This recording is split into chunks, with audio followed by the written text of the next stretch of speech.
Good morning. My name is Chasen Ishii, Chairperson of the Authority.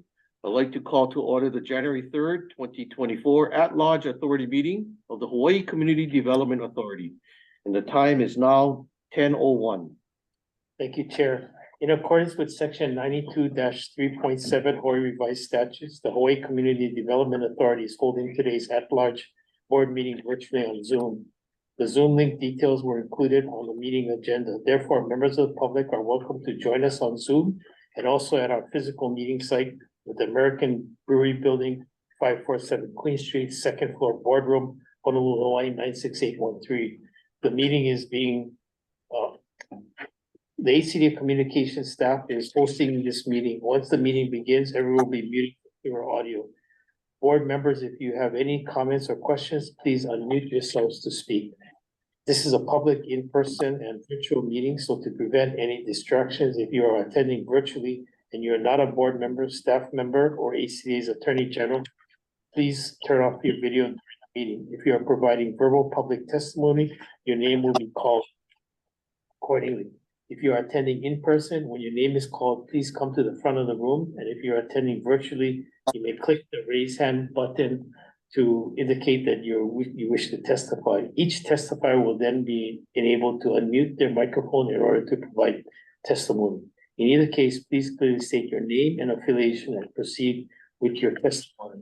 Oral testimony may be limited to 3 minutes at the discretion of the officer and will be accepted only on matters directly related to the board meeting subject. If the authority's connection for the remote meeting is lost, the hearing will be recessed until the connection is restored. If the connection cannot be restored within 30 minutes, the meeting will be terminated and the authority will continue the meeting at another notice date. Thank you. Chair. HCDA board members, please remain visible and audible during the meeting. Also, please acknowledge you are present by either saying here or present. Let the record reflect the following members are present. Vice Chair Higa. Present. Member Miranda Johnson. Present. Member Anderson. Present. Member Aoki. Member Aoki. Member Evans. Present. Member Sakota. Present. Member Ray. Present. Member Leong. Present. Member Light. Present. Chair, 1, 2. Fair quorum. Thank you. For today's meeting, board members will have an opportunity to ask questions or provide comments after an agenda item has been presented. Individuals from the public who have requested to provide verbal public testimony on a specific agenda item are on standby and will be permitted to provide their testimony respectively. Item number 1, the regular meeting minutes of September 6, 2023. Board members, are there any comments or corrections to these minutes? If there's no comments or questions, the minutes are approved as presented. Item number 2, presentation of the audit financial statements for the fiscal year ended June 30, 2023 by the auditor KKDLOI LLC.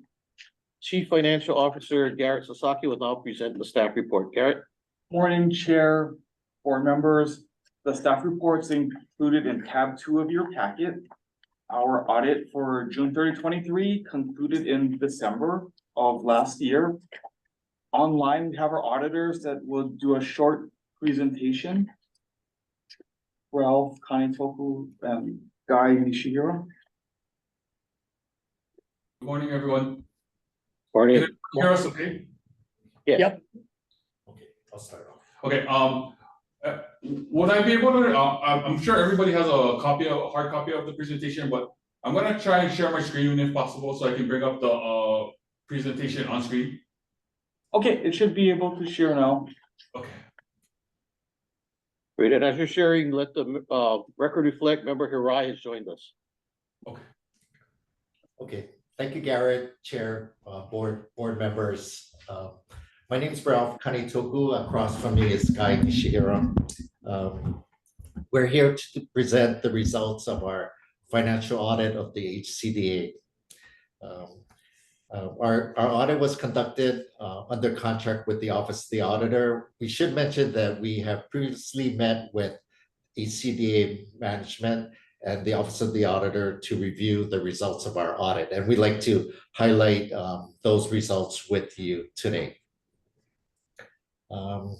So in general, our audit went well. I'd like to share that the audit proceeded as scheduled and was completed on time. Today's topics that we'd like to go through is on the screen. It's the scope of services that we perform and the reports we delivered as a result of our financial audit of the HCDA. We'd also like to share with you some information on the conduct of our audit, follow up on a previous year audit finding, and then we'll open up for any questions or clarifications that you may have. Okay, so scope of services. So we were engaged and we did audit the financial statements and supplementary information of the HCDA. And this what the period under audit was as of and for the year ended June 30th, 2023. There were 3 reports that were delivered as a result of our audit. The first one being the independent auditor's report. So this is the report that accompanies your financial statements, and all these reports have been distributed to you. In our independent auditor's report, we indicate that our audit was performed in accordance with generally accepted auditing standards as well as government auditing standards, and that based upon our audit, we found that the financial statements were fairly presented in accordance with generally accepted accounting principles. So it was an unmodified, clean opinion on HCDA's financial statements. As required by government auditing standards, we did also issue an independent auditor's report on internal control over financial reporting and on compliance. So the key takeaways on this report is that based on our audit, we found no material weaknesses in internal control over financial reporting. Also, we indicate in this report that we found no instances of non-compliance with laws and regulations that would have a direct and material effect on HCDA's financial statements. And the third report is the required communications letter, and we'll just share the more pertinent points that were brought out in this required communications letter. If we could go to the next page. So with respect to accounting policies, the accounting policies of HCDA can be found in note 2 through the financial statements, and management is responsible for the selection and use of those accounting policies. We would like to report that there were no changes, no new accounting policies that were required to be adopted in the current year, and the application of existing policies were consistent with the previous year. We'd also like to note that all transactions of HCDA were recognized in the financial statements in the appropriate period. Okay, moving on to further information on the conduct of our audit.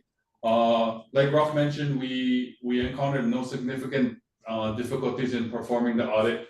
We'd like to thank Garrett as well as Craig and his team for providing us full access to any and all information requested for the audit.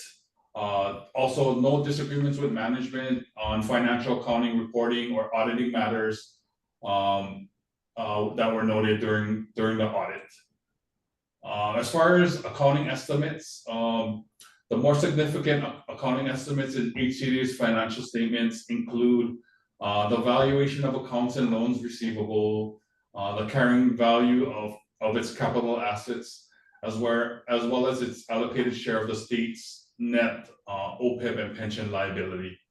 So as part of our audit, we evaluated the key factors and assumptions used by management to develop the estimates and determined that they are reasonable in relation to the financial statements taken as a whole. As far as audit adjustments, the first two are recurring audit adjustments, which will occur every year. First one is just the allocation of HCDA's share of the state's net pension and OPEB liability. So the net pension was about 4.1 million, and the OPEB was about 2.4 million for fiscal year 2023.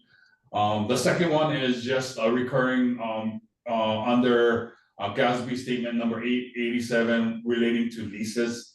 So HCDA has both leases as a lessor and as a lessee, and so those two adjustments were recorded to be in consistency with GASB 87 for financial statement presentations.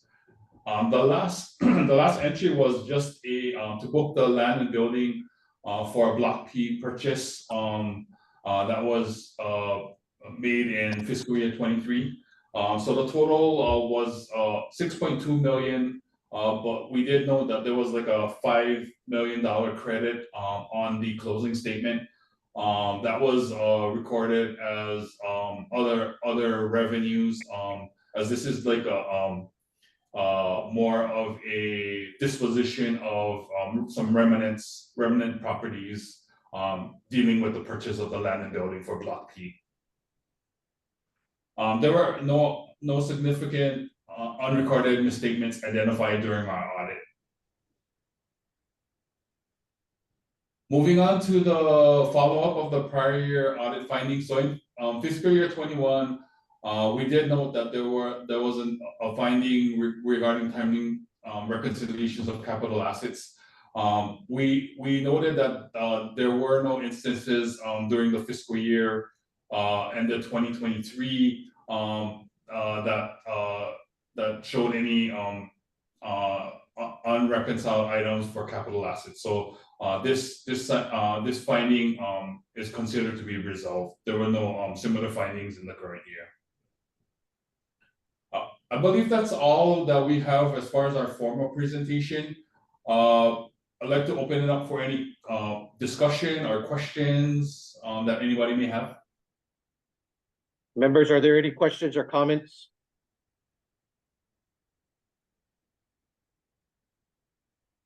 With no questions or comments, I guess, Garrett, you and your team have done a wonderful job, so thank you. Thank you. Thank you, Yes. team effort. Public testimony, we will accept public testimony. Is there any public testimony? No public testimony? No. All right. Okay, with that being stated, thank you very much. Thank you, Ralph, Guy. Thank you. Thank you. Thank you, everybody. Have a good day. Okay, item number 3 on the agenda, presentation by HCDA staff on the proposed measure referred to below for the 2024 legislative session to be included in the governor's administrative package of bills. HCDA Assistant Bill, this measure amends section 206E-18 Hawaii Revised Statutes to clarify that the Hawaii Community Development Authority may render services to assist and enter into cooperative agreements with other state and county agencies upon request for projects within and outside of the designated community development districts. Executive Director Craig Nakamoto will now present the proposed measures. Craig?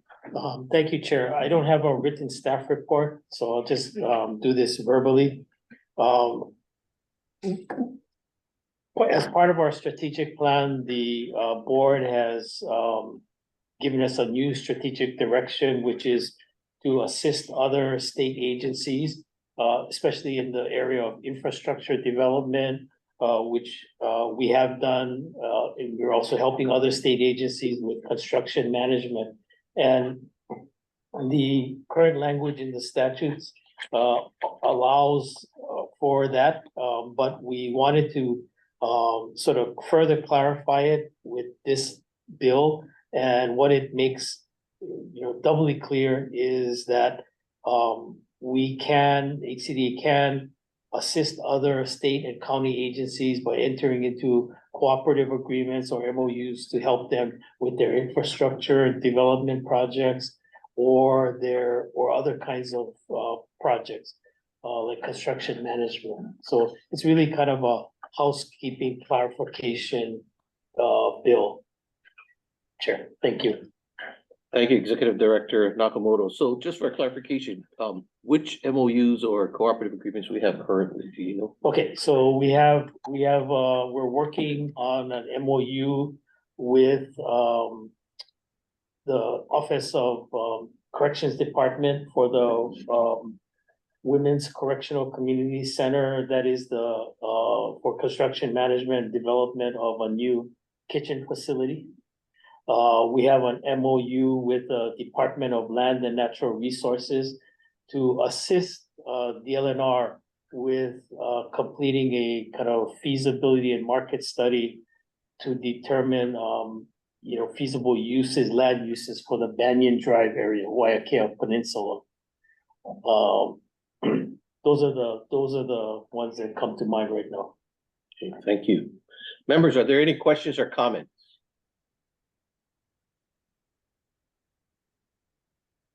Member Higa. Thank you, Member Higa. Vice Chair Higa? Thank you, Chair. I just want to comment. I think this is a great idea, Craig. And, I would encourage Craig and HCDA in general to try to be available, especially to the county agencies on Maui that are going to have to be dealing with the reconstruction of Lahaina. As all of you know, the need for infrastructure is huge here. And then beyond that, the ability to attract and retain talent in terms of the staff is a real challenge. So having HCDA be able to augment some of the work that's being done at the county level here will be very important. So thanks, Craig, for helping on this bill. Thank you, Member Higa, Vice Chair Higa, and I just want to, commend my staff for, being willing to take on all these additional projects. Couldn't do it without them, so I just want to acknowledge staff as well. There. And being very sensitive to the fact that, we have a small staff of 20. It is quite a challenge at times. It is. And that's something, these kind of projects that are, outside of our community development districts, not talking about the TOD ones, but these, as they come up, I promised the board that I'm going to come back to the board to get sort of concurrence and approval to enter into these MOUs, because it is to Chair's point, there is a staffing issue. We're 23 staff members now, so. Thank you. Member Ray? Yes, may I ask, is there a provision in current law or in the proposed statute that permits HCDA, and this is to the point of the staffing, to request and or be compensated by the county or state agency that HCDA may be assisting?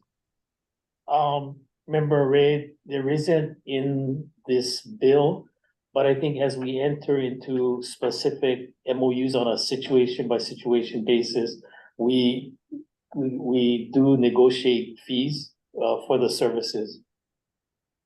And we try to negotiate fees depending on the situation.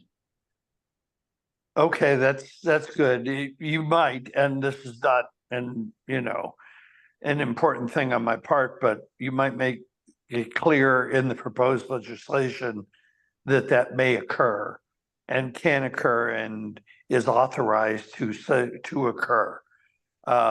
Because I think there's somebody brought up the point. It could be really easy to be stretched too far if there were no compensation either by the legislature or the agencies or the counties that you were assisting. Thank you, Member Ray. Yeah, thank you. Any other questions or comments? If not, is there any public testimony?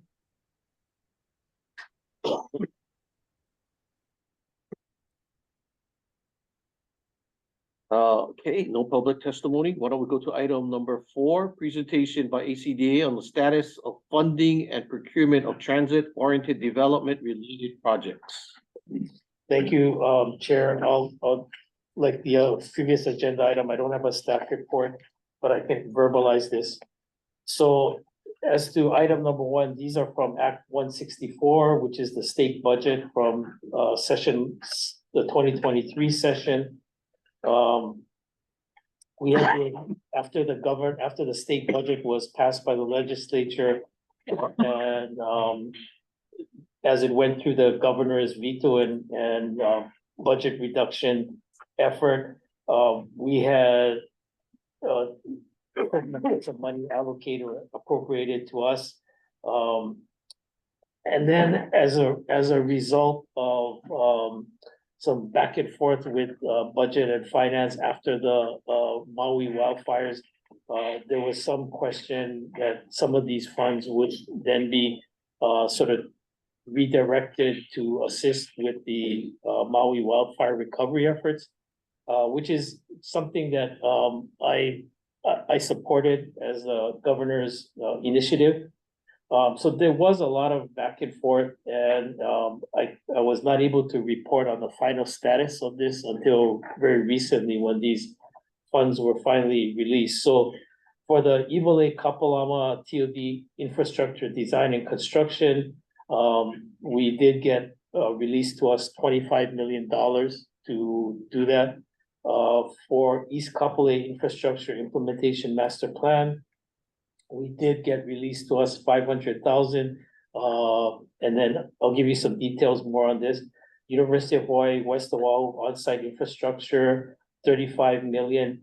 Kalaeloa electrical upgrades out of the 2 tranches of money, and the Saratoga, we got 500,000. Now,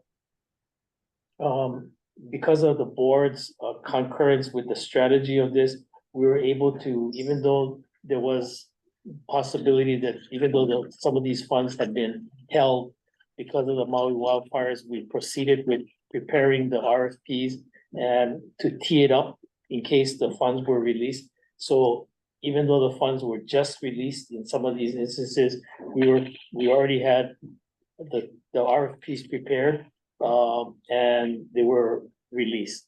So I think we're on track to encumber the funds for these. In fact, the East Kapolei infrastructure implementation master plan, OPSD is handling that for us, and they have selected a contractor, Jacobs, to do the master planning efforts. We are going to lend a resource to OPSD to help with that effort. But I want to also take this opportunity to thank Budget and Finance, especially the Deputy Director, for just the iterative process that we went through, and then thank them for having a role in releasing these monies, and the Governor's office as well. We were quite frankly, our approach was proceed with the RFP subject to funding until we're told to stop, or somebody tells us that we don't have the money, and that's how we proceeded. For the supplemental budget request, the 2 major ones, and there are others, but the 2 major ones are in recognition that there are 3 TOD priority project areas on Oahu as identified by the TOD Interagency Council, and that's Stadium, Iwole Kapalama, and University of Hawaii or West Oahu. We decided to ask for an additional $10 million for planning and design to continue the work in Iwole Kapalama to design other infrastructure, and working with the city on that. And Tim Straits is here from the city in the audience, and we've been working with Tim, the managing director, and Kevin Oje on collaborating in Iwole Kapalama. So really appreciate the city collaboration and their contributions to Iwole Kapalama. And then the 25 million is to kind of do phase 2 of the Road D improvements. That 25 million was reduced by the governor's office recently. We asked for 50, we got 25, but I'm grateful to get 25 because we'll still be able to continue the road down Kualakai Parkway on UH property to facilitate the development on 2 additional parcels that UH owns, and will contribute to additional housing units in those 2 parcels. And then we're also gonna be following sort of the budget request, which is to convert the Heya roadway improvements of 1 million from cash to general obligation bonds. So members Light and member Leong will be following that and tracking that. And then also the rest of the Kalailo electrical money is proposed to be converted to geo bonds. So we'll be following that as well. And I think there'll be more to report on as this session progresses. But Chair, that's the sort of the highlight for the legislative requests, legislative bills, and the money pool. Thank you, Executive Director Nakamoto. Members, are there any questions or comments on Executive Director's report on the procurement of transit direct development or in development related projects?